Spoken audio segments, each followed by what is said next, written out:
વિદ્યાર્થી મિત્રો, good morning. આજે આપણે ઇંગ્લિશમાં unit 4 read 1 mind body medicine part 3 levels of Ayurvedic healing. Levels એટલે સ્તર, કક્ષા. આયુર્વેદ ઉપચારની, હિલિંગ એટલે ઉપચાર, આયુર્વેદિક ઉપચારની કક્ષાઓ. એ ચાર આપણે એના પ્રાઇમરી લેવલ્સ જોયા હતા.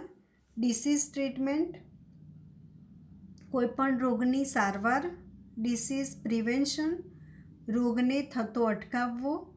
લાઈફ એન્હેન્સમેન્ટ એટલે જીવન વૃદ્ધિ. અવેરનેસ ડેવલપમેન્ટ, જાગૃતતાનો વિકાસ. આ ચાર તબક્કા એ આયુર્વેદિક હિલિંગ, આયુર્વેદિક ઉપચારના તબક્કા છે. ફોર મોસ્ટ ઓફ અસ, આપણામાંથી મોટાભાગના, medical treatment begins when we fall ill. જ્યારે આપણે ફોલ ઇલ એટલે માંદા પડીએ છીએ ત્યારે મેડિકલ ટ્રીટમેન્ટ, આપણે મેડિકલ સારવાર શરૂ કરીએ છીએ. It is a form of disease treatment. આ જે આયુર્વેદિક હિલિંગ છે એ ફોર્મ ઓફ ડિસીઝ ટ્રીટમેન્ટ. અહીંયા આપણે પહેલો તબક્કો જોઈએ છે, ડિસીઝ ટ્રીટમેન્ટ. બરાબર, એટલે આયુર્વેદિક શું છે? Form of disease treatment. જે આપણને રોગ થયો છે એનું સારવારનું સ્વરૂપ છે. A response to a condition. એ કન્ડિશનને રિસ્પોન્સ આપવાનો છે દેટ હેઝ ઓલરેડી અકર્ડ. જે બની ચૂકી છે, જે થઈ ચૂકી છે એ કન્ડિશનને, એ સ્થિતિને રિસ્પોન્સ આપવાનું એ રોગની સારવારનું સ્વરૂપ છે. It aims a fixing something already broken. It aims at fixing something already broken. જે કંઈ ખરાબ થઈ ચૂક્યું છે, બ્રોકન એટલે ખરાબ થઈ જવું, તૂટી ગયું છે, તેને ઇટ એમ્સ, તેનું એમ્સ છે, તેનો આશય છે, તેનું ધ્યેય છે એ ફિક્સિંગ. ટુ ફિક્સ એટલે સાજા કરવું. જે કંઈ ખરાબ થઈ ગયું છે, બગડી ગયું છે, એને સાજા કરવાનું તેનું આશય છે, તેનો ધ્યેય છે. હાઉએવર, જો કે, if medicine begins with the treatment of disease. આપણે કોઈપણ રોગની સારવારમાં જો મેડિસિન લેવાનું શરૂ કર્યું છે, દવા લેવાનું શરૂ કરી દીધું છે, ઇટ ઇઝ અ ફેલર. એ એક નિષ્ફળતા છે. ફેલર એટલે નિષ્ફળતા. Because the disease is already harming us. કારણ કે એ કેમ નિષ્ફળતા છે? કારણ કે જે આપણને રોગ થયો છે એ આપણને ઓલરેડી હાર્મિંગ અસ એટલે આપણને નુકસાન એનાથી થઈ ચૂક્યું છે. એટ ધીસ લેટ સ્ટેજ, આ અંતિમ તબક્કે, we are left with no option but using drugs and surgery. અને આ અંતિમ તબક્કે આપણે દવા અને શસ્ત્રક્રિયા, સર્જરી એટલે ઓપરેશન કરવું, શસ્ત્રક્રિયા કરવી, એના ઉપયોગ સિવાય આપણી પાસે બીજો કોઈ ઓપ્શન એટલે વિકલ્પ આપણી પાસે રહેતો નથી. We are left with no option, આપણી પાસે બીજો કોઈ ઓપ્શન રહેતો નથી. Which may have many side effects in the long run. In the long run એટલે લાંબા સમયે. આ જે ડ્રગ્સ આપણે લઈએ છીએ તે અને સર્જરી, શસ્ત્રક્રિયા, એનાથી આપણને લાંબા સમયે એની ઘણી સાઇડ ઇફેક્ટ્સ એટલે કે એની જે આડઅસર છે તે લાંબા સમયે એની આડઅસર થઈ શકે. જો આપણે લાંબા સમય સુધી દવાઓ લઈએ તો એની આડઅસર થઈ શકે. A higher level of healing aims at preventing disease before they manifest. હવે આ સેકન્ડ સ્ટેજ આવ્યું, ડિસીઝ પ્રિવેન્શન. અ હાયર લેવલ, ઉચ્ચ કક્ષા, હિલિંગ ઉપચારની ઉચ્ચ કક્ષાનું એમ્સ એનું ધ્યેય છે at preventing disease, aims at preventing disease. રોગને અટકાવવાનું એનું ધ્યેય છે. ઉચ્ચ કક્ષાની જે ઉપચારનું ધ્યેય શું છે? રોગને અટકાવવાનું છે. બિફોર દે મેનિફેસ્ટ, એ દેખા દે, રોગ આપણને દેખાય એ પહેલાં જ એ થતો અટકાવવો એ એનું ધ્યેય છે. ટુ રીચ ધીસ સ્ટેજ, આ સ્ટેજ સુધી પહોંચવા, વી ઓટ two consider the fact of our lifestyle, environment, work and psychological condition. આપણે શું સ્વીકારવું જોઈએ, શું ધ્યાનમાં લેવું જોઈએ? The fact of our lifestyle, આપણી જીવનશૈલી, લાઈફસ્ટાઈલ એટલે જીવનશૈલી, એન્વાયરમેન્ટ એટલે પર્યાવરણ, વર્ક એટલે કાર્ય, એન્ડ સાયકોલોજીકલ કન્ડિશન આપણી જે માનસિક સ્થિતિ છે, આ બધી બાબતોને આપણે ધ્યાને લેવી જોઈએ. વી ઓટ ટુ કન્સિડર, આપણે ધ્યાને લેવી જોઈએ. વી મસ્ટ એલિમિનેટ એટલે જાકારો આપવો, આપણે એને કાઢી મૂકવી જોઈએ. The wrong factors in our daily lives, આપણી ડેલી લાઈફ્સ જે આપણી રોજિંદી જીવનની ખોટા પરિબળો છે, રોંગ ફેક્ટર્સ એટલે પરિબળો, જે ખોટા પરિબળો છે તેને આપણે જાકારો આપવો જ જોઈએ, એને કાઢી મૂકવા જોઈએ. That make us helpless to disease, જે આપણને રોગ સામે હેલ્પલેસ, લાચાર બનાવે છે, તે રોંગ ફેક્ટર્સને આપણે આપણા જીવનમાંથી જાકારો આપવો જ જોઈએ.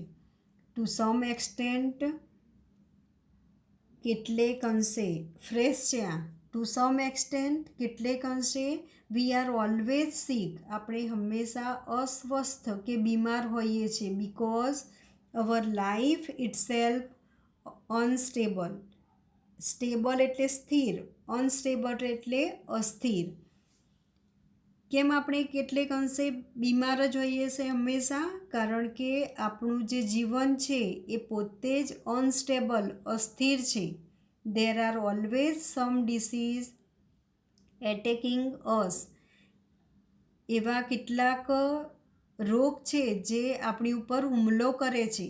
પર્ટિક્યુલરલી ઇન ચેન્જીસ ઓફ સિઝન્સની બદલાવામાં, સિઝનનું જે પરિવર્તન આવે, બદલાય, સિઝન બદલાય એટલે આપણને શરદી, ખાંસી, તાવ આવે, બરાબર? એટલે ખાસ કરીને જ્યારે સિઝન બદલાય ત્યારે, or in the ageing process, age એટલે આપણી વૃદ્ધાવસ્થા, જે વૃદ્ધાવસ્થાની પ્રક્રિયા છે એમાં, એટલે વ્યક્તિ જ્યારે વૃદ્ધ થાય એ સમય દરમિયાન એ વધારે માંદી પડી જાય, બરાબર? એટલે ચેન્જીસ ઓફ સિઝનનું બદલાવવું અને વૃદ્ધાવસ્થાના સમય દરમિયાન કેટલાક રોગ એની ઉપર હુમલો કરે છે. Health is a matter of કન્ટિન્યુઅલ adjustment, સ્વાસ્થ્ય એ સતત અનુકૂલન સાધવાની બાબત છે. એડજસ્ટમેન્ટ એટલે અનુકૂલન સાધવું, કન્ટિન્યુઅલ એટલે સતત અનુકૂલન સાધવાની, મેટર એટલે બાબત. સ્વાસ્થ્ય શું છે? કન્ટિન્યુઅલ એડજસ્ટમેન્ટ, સતત અનુકૂલન સાધવાની બાબત છે. Like navigating a ship upon the sea, upon the sea એટલે દરિયા ઉપર, સમુદ્ર ઉપર, અ શીપ જહાજને, નેવિગેટિંગ, ટુ નેવિગેટ એટલે વહાણ ચલાવવું, જહાજ ચલાવવું, હંકારવું. સમુદ્ર ઉપર જહાજને હંકારવાના જેમ હેલ્થ, સ્વાસ્થ્ય એ સતત અનુકૂલન સાધવાની બાબત છે. અવર health is an ongoing concern, આપણું સ્વાસ્થ્ય એ શું છે? સતત ઓનગોઈંગ કન્સર્ન, ઓનગોઈંગ કન્સર્ન એટલે સતત કાળજી લેતા રહેવું, સતત કાળજી લેવી અથવા સતત કાળજી રાખવી. અવર health is an ongoing concern. સતત કાળજી લેવાની બાબત છે. આપણું સ્વાસ્થ્ય એ સતત કાળજી લેવાની બાબત છે.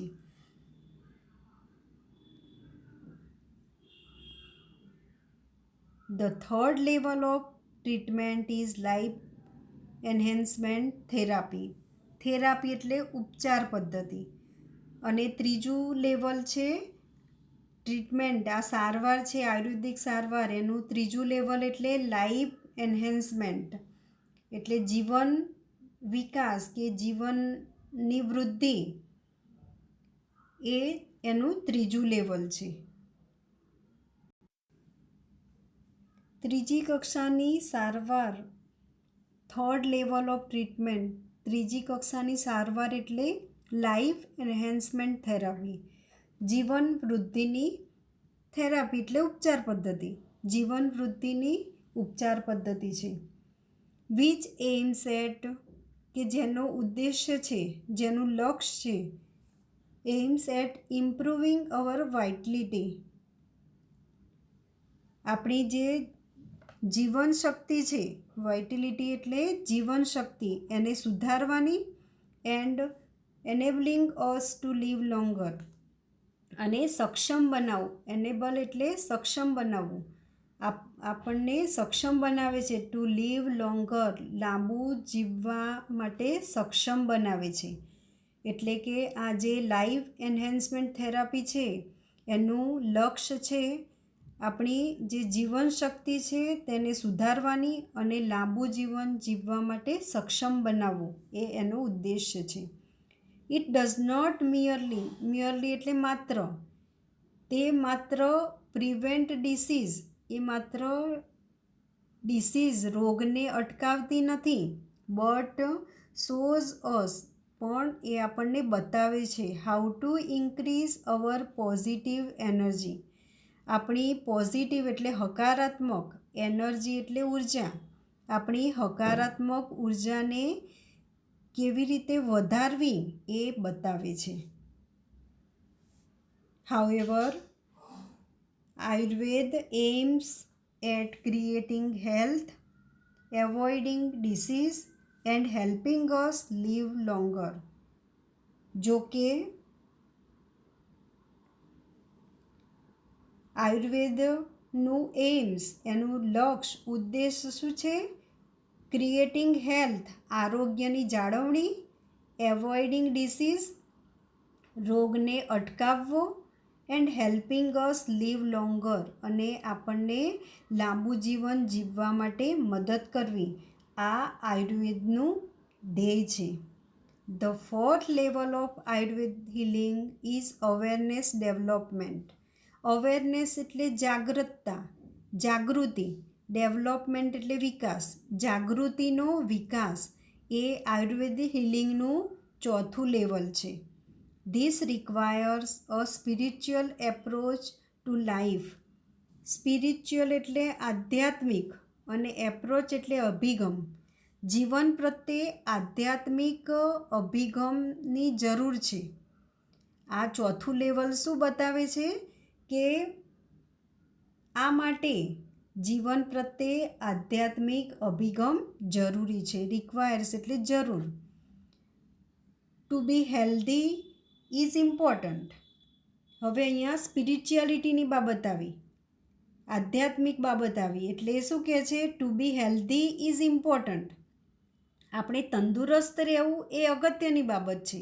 But health is not at end in itself. પણ સ્વાસ્થ્ય, હેલ્થ એટલે સ્વાસ્થ્ય, ઇઝ નોટ એન એન્ડ, એ અંત નથી, ઇન ઇટસેલ્ફ. સ્વાસ્થ્ય એ પોતાનામાં જ અંત નથી. ઇટ ઇઝ નોટ ઇનફ, તે પૂરતું નથી. મિયરલી ટુ પ્રોલોંગ અવર લાઈવ્સ, આપણે આપણું સ્વાસ્થ્ય સાચવીને લાંબુ જીવન જીવવું એટલું પૂરતું નથી.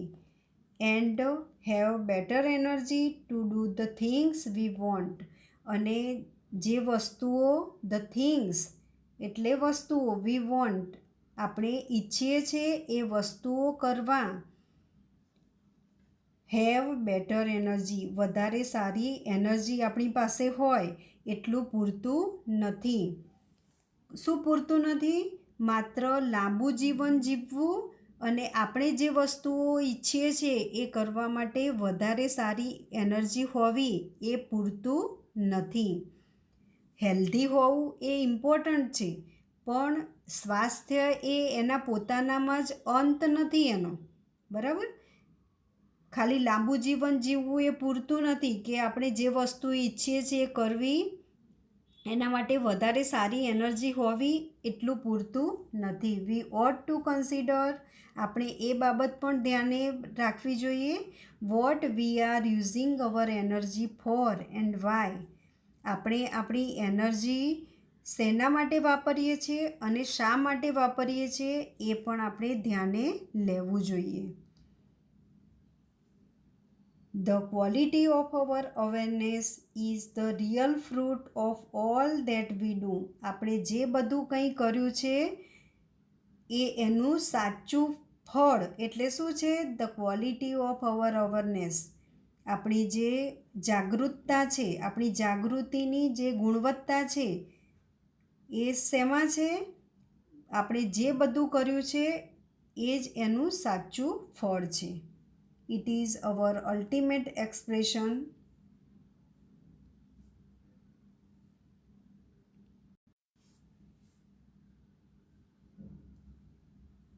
આપણી જાગૃતિનું ગુણવત્તા, the quality of our awareness, આપણી જાગૃતિની ગુણવત્તા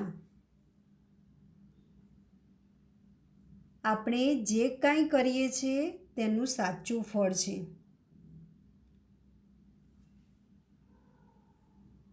It is our ultimate expression, the essence of who we really are.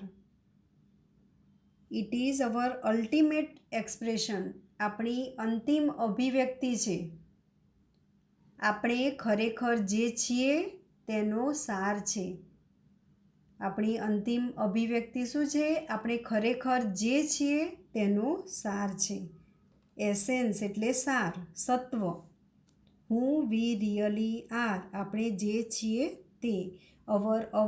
Awareness, આપણી જાગૃતિ, ઇઝ ધ ઓનલી થિંગ, ફક્ત એ વસ્તુ છે, we can take with us until we die, જ્યાં સુધી આપણે મૃત્યુ ન પામીએ, આપણે મરતા નથી ત્યાં સુધી આપણે એક જ બાબત આપણી પાસે રાખી શકીએ છીએ. વી કેન ટેક વિથ અસ, આપણી પાસે રાખી શકીએ છીએ. અને એ કઈ બાબત છે? અવર અવેરનેસ, આપણી જાગૃતિ. ઇટ કન્ટિન્યુઝ ટુ ગ્રો, અને તે કન્ટિન્યુઝ સતત જ ગ્રો થયા કરે છે, વધ્યા કરે છે. Even when the body and mind decline. Decline એટલે વીકન, નબળું પડવું. આપણું શરીર અને મન એ બંને નબળા પડે છે, છતાં પણ આપણી જાગૃતતા, આપણી જાગૃતિ એ તો સતત જ વધ્યા કરે છે. Thus, it is our greatest aid in the aging process. આમ તે ઉંમર વધવાની પ્રક્રિયામાં, એજિંગ પ્રોસેસ એટલે ઉંમર વધવાની પ્રક્રિયામાં આપણો મોટામાં મોટો એડ એટલે હેલ્પ, સહારો છે. આ રીતે તે ઉંમર વધવાની પ્રક્રિયામાં, એજિંગ પ્રોસેસ, ઉંમર વધવાની પ્રક્રિયામાં આપણો મોટામાં મોટો એડ એટલે સહારો છે. This is the ultimate goal of Ayurveda. અને આયુર્વેદનો અંતિમ ઉદ્દેશ્ય, વિચ એમ્સ એટ રિલીઝિંગ અસ, આપણને મુક્ત કરવાનું છે. રિલીઝ એટલે મુક્ત કરવું. From all sorrow and suffering, બધા દુઃખ અને પીડામાંથી મુક્તિ અપાવવી એ આયુર્વેદનો અંતિમ ધ્યેય, અંતિમ ગોલ છે. True awareness is the ultimate cure for all psychological disorders. Psychological એટલે માનસિક, ડિસઓર્ડર એટલે આડું અવળું થઈ જવું, બધું અસ્તવ્યસ્ત થઈ જવું, અવ્યવસ્થિતપણું. એટલે માનસિક જે ગડબડ છે, ધ ટ્રુ અવેરનેસ, સાચી જાગૃતતા શું છે? ધ અલ્ટિમેટ ક્યોર, અંતિમ સારવાર, અંતિમ ઈલાજ ફોર ઓલ સાયકોલોજીકલ ડિસઓર્ડર. માનસિક ગરબડો, જે બધી માનસિક ગરબડોનો અંતિમ ઈલાજ એ શું છે? સાચી જાગૃતિ છે. બટ ટુ અન્ડરસ્ટેન્ડ, પણ આ સમજવા માટે we must first look into the mind and its function. પણ આના માટે આપણે શું કરવું જોઈએ? પહેલાં આપણે આપણા મન અને તેના કાર્યોમાં ધ્યાન આપવું જોઈએ, એને તપાસવી જોઈએ. We had better start from where we are. જ્યાં આપણે છીએ ત્યાંથી જ આપણે વધારે સારી શરૂઆત કરવી પડશે. In this direction our journey proceeds. અને આ જ દિશામાં આપણી યાત્રા, આપણી મુસાફરી આગળ વધે છે, શરૂ થાય છે. એટલે આપણે જ્યાં છીએ ત્યાંથી આપણે વધારે સારી શરૂઆત કરવી પડે અને અહીંથી જ આપણી યાત્રા, મુસાફરી શરૂ થશે આ દિશામાં. એટલે અહીંયા આયુર્વેદિક સારવારના 4 તબક્કા આપેલા છે. ડિસીઝ ટ્રીટમેન્ટ, ડિસીઝ પ્રિવેન્શન, રોગ થાય એ પહેલાં જ એને થતો અટકાવવો, લાઈફ એન્હેન્સમેન્ટ, જીવન વૃદ્ધિ, અવેરનેસ ડેવલપમેન્ટ એટલે જાગૃતતાનો વિકાસ. એટલે અહીંયા સ્પિરિચ્યુઅલ એપ્રોચ બતાવ્યો છે. એટલે એમાં અવેરનેસ, જાગૃતિ એ અગત્યનો ભાગ છે. અહીંયા આપણે આ લેસન કમ્પ્લીટ કરીએ છીએ.